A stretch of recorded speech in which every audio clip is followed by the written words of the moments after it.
Annonceurs, entrepreneurs, promoteurs et chefs d'entreprise, choisissez dès à présent votre meilleur partenaire média, Ideal Production. Ideal Production est basé à Cotonou au Bénin. Ideal Production, le partenaire exclusif de Sika TV en Afrique.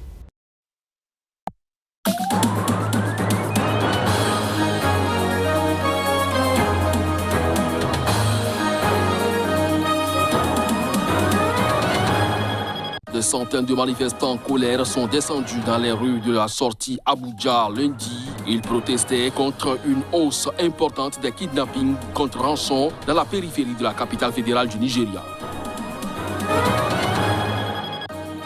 Au moins 5 personnes ont été retrouvées mortes lundi, asphyxiées par des émanations toxiques de la lave rocheuse du volcan Nyiragongo. Le volcan était entré en éruption samedi soir dans l'est de la République démocratique du Congo.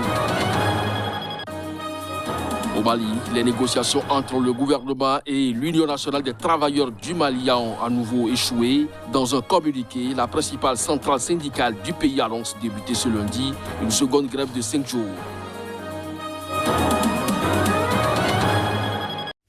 C'est là les titres à développer au cours de cette édition. Bonjour à chacun, bonjour à tous et bienvenue. Des centaines de manifestants en colère sont descendus dans les rues à la sortie d'Abuja lundi et ont bloqué une autoroute.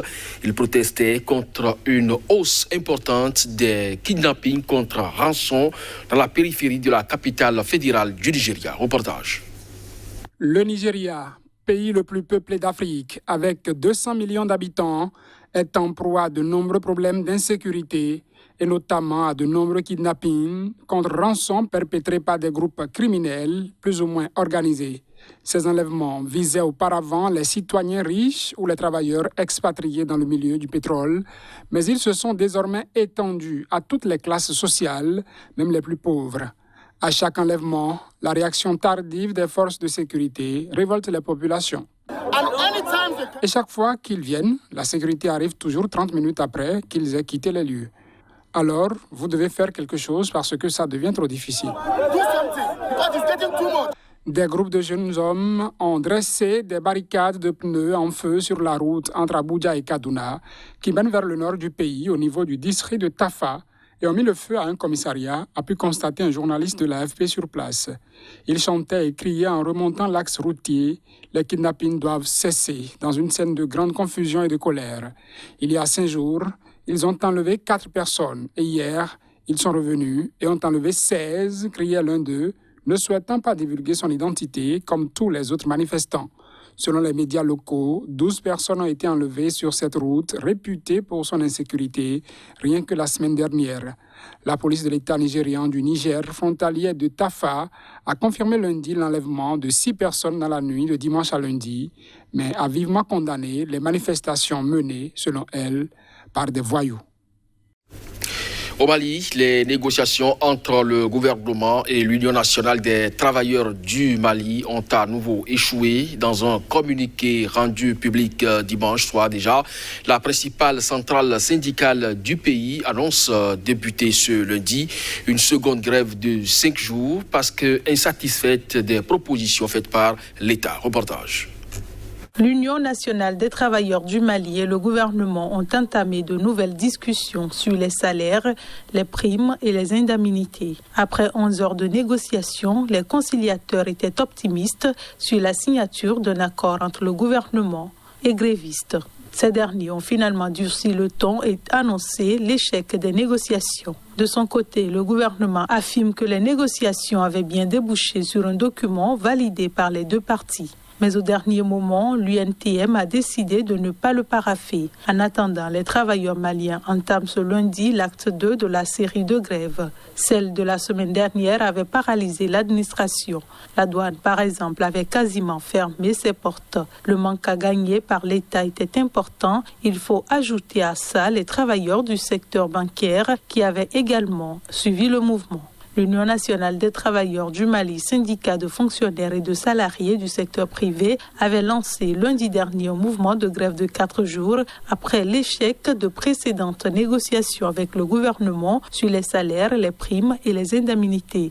L'UNTM a brandi la menace d'un mouvement illimité.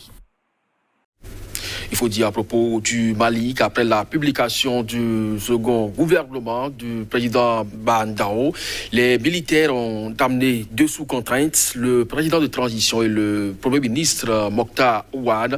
Des informations qui filtrent font état de ce qu'il y a des affaires qui les concernent. Les militaires les ont donc amenés au camp de Kati. Nous suivons de près cette actualité. Au Sénégal, cette fois, plusieurs centaines de manifestants se sont rassemblés ce week-end à Dakar pour une mobilisation contre les droits des LGBT. Ils appellent à une loi criminalisant l'homosexualité dans ce pays d'Afrique de l'Ouest à majorité musulmane. Contre les LGBT, les mots n'auront pas du tout été tendres ce week-end à Dakar. Cette géante mobilisation avec l'aval du Rassemblement islamique du Sénégal pour exiger une fois pour toutes des gouvernants la criminalisation de l'homosexualité. Si vous ne voulez pas vivre comme nous, il faut aller autre part. Parce qu'il y a des pays où on accepte ça, il faut aller là-bas. Mais nous, dans notre pays, nous ne voulons pas ça. Mais permettre une loi pour qu'on n'accepte que les bisexuels ou les homosexuels se pavent dans les rues, n'importe quoi. En tant que musulmane, je me dois de défendre tout ce qui provient de notre religion, c'est-à-dire l'islam. Et l'islam en tant que tel n'accepte aucunement cette pratique qui est obscène, qui est infâme. La confusion des genres et toutes les variantes supprimées dans le vocable LGBTQ sont des abominations qu'il est exigeable d'acclimater dans notre pays, le Sénégal. Nous n'accepterons pas la propagation des LGBT au Sénégal parce que le Sénégal est un peuple de croyants. S'il vous plaît, messieurs et madame du gouvernement, arrêtez le déroulement de l'agenda pour la non-discrimination basée sur l'orientation sexuelle et l'identité de genre au Sénégal. Au-delà de la dénonciation, le combat désormais pour ces manifestants est d'en arriver le plus tôt possible à ce que les relations entre personnes de même sexe ne soient plus seulement un délit, mais deviennent un crime avec une peine de prison qui passerait de 5 à 10 ans. Au moins 5 personnes ont été retrouvées mortes lundi, asphyxiées par les émanations toxiques de la lave rocheuse du volcan Nyiragongo. Le volcan était entré en ébullition samedi soir dans l'est de la République démocratique du Congo. Nous venons de découvrir 5 personnes mortes dans la zone de Kibati, a déclaré à l'AFP Mambo Kawaya, président de la société civile de Nyiragongo, en périphérie nord de la ville de Goma, dans la province du Nord Kivu. Une autre personne est dans un état critique, respirant difficilement et a été acheminée à l'hôpital, a ajouté Mambo Kawaya. Ces personnes, essentiellement des jeunes gens, ont été asphyxiées par le gaz de la lave en train de se refroidir et qu'ils tentaient de traverser à environ 13 km au nord de Goma, là où la coulée a coupé un important axe routier reliant Goma au nord de la province. Le volcan Nyiragongo, dont les pentes dominent Goma et le lac Kivu, était entré soudainement en éruption samedi soir, provoquant la peur et la fuite des populations. 2 coulées de lave se sont échappées de ses flancs, dont une est arrivée jusqu'à la lisière de Goma, où elle s'est immobilisée dimanche matin. La route nationale 4 a été coupée sur plusieurs centaines de mètres entre Goma et Butembo, interrompant la circulation sur cet important axe de commerce régional proche des frontières du Rwanda et de l'Ouganda voisin. La coulée de lave descendue des flancs du volcan Nyiragongo dans l'est de la République démocratique du Congo s'est immobilisée dimanche dans les faubourgs de Goma, épargnant de justesse la ville où les habitants sont rentrés progressivement chez eux, inquiets notamment des nombreuses secousses sismiques. Après avoir fui par milliers l'éruption dans la nuit, la majorité des gens sont rentrés ou sont en train de rentrer chez eux, a raconté un habitant. Ils gardent un œil prudent sur l'imposante montagne dominant la ville, où aucune activité notable n'était constatée dans la soirée. À la tombée de la nuit, ils étaient des centaines à s'apprêter à passer la nuit dans la rue, sur des matelas emportés dans leur fuite, regroupés par endroits, par famille, village ou affinité, apparemment sans avoir reçu d'aide humanitaire. Des proches de George Floyd et des soutiens ont défilé dimanche aux États-Unis à l'avant-veille du premier anniversaire de sa mort qui a choqué le pays. À Minneapolis, près de 1500 personnes étaient donc écoutées des discours des proches de Floyd et d'autres personnes noires mortes lors d'interpellations. Reportage. Les soutiens et les proches de George Floyd ont défilé dimanche à Minneapolis à l'approche du premier anniversaire de sa mort, sous le genou d'un policier blanc de la ville, une affaire qui a suscité l'émoi dans le monde entier et provoqué un sursaut antiraciste aux États-Unis.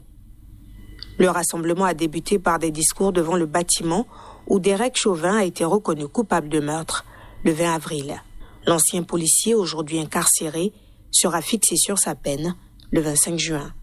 Environ 1500 personnes ont marché dans la métropole du nord des États-Unis et se sont joints aux membres de la famille et aux proches d'autres Noirs morts dans des confrontations avec la police. Condamner Chauvin n'est pas assez.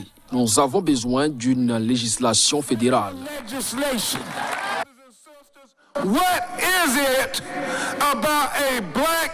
Pourquoi un homme noir qui fuit la police est-il la chose la plus dangereuse en Amérique? Je veux dire, vous avez vos hommes blancs qui sont des meurtriers de masse confirmés et pourtant la police peut les arrêter vivants.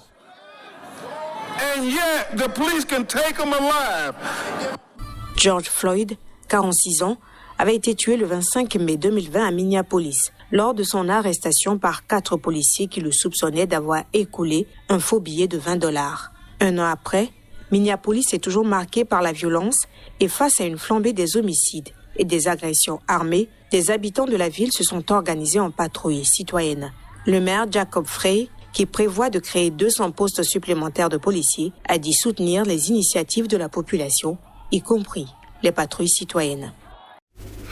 Ce sera donc tout pour cette édition. Merci de nous avoir suivis. Bonne journée en compagnie des programmes de SICA. À très bientôt.